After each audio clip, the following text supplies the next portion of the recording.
लफ्ज भी और मत कहना। तुम्हें क्या लगता है गुस्सा दिलाओगी और मैं गुस्से में तुम्हें छोड़ दूंगा? जोम है तुम्हें? जोम नहीं है, खौफ आता है मुझे। बैठे बैठाए करोड़ों की फैक्ट्री मिल गई, मनपसंद बीवी मिल गई, और क्या। इतने भयानक तजुर्बे के बाद भी उसे अकल नहीं आई। शमसा ज्यादती उसने खुद अपने हाथों से की है। बीजान ने भेज दिया होगा दोनों को हनीमून पे। किस्मत के मामले में तो तुम वाकई धनी हो। नहीं, मुझे यकीन है कि तुम बहुत ढीठ हो। आपकी ना करवा दे हम दूसरी शादी। अब तुम मेरी किस्मत से लड़ोगी।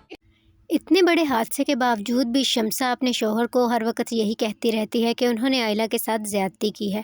आयला ये सब कुछ डिज़र्व नहीं करती थी, जबकि साकब उसे समझाने की भरपूर कोशिश करता है कि जो कुछ पहले हुआ वो भी आयला की ही गलती थी और अब जो कुछ उसके साथ हो रहा है वो भी उसकी गलती है। जितना कुछ उसके साथ हो चुका है उसे अकल आ जानी चाहिए थी, लेकिन ऐसा कुछ भी नहीं हुआ।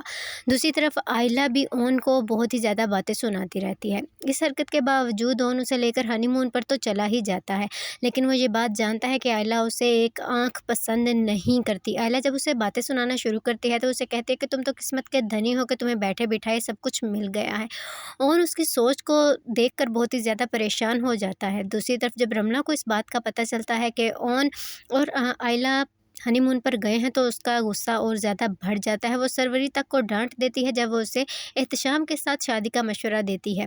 दूसरी तरफ आरफा अपनी भतीजी की हरकतें देखकर बहुत ही ज़्यादा परेशान हो जाती है कि आखिरकार इसे हो क्या गया है, क्योंकि वो नहीं जानती कि रमला एहतशाम से अपनी जान छुड़वाना चाहती है। ओन किसी भी तरीके से आयला का यकीन जीतना चाहता है क्योंकि वो इस रिश्ते को निभाना चाहता है, लेकिन आयला की हरकतें हैं कि दिन ब दिन बद से बदतर होती जा रही हैं।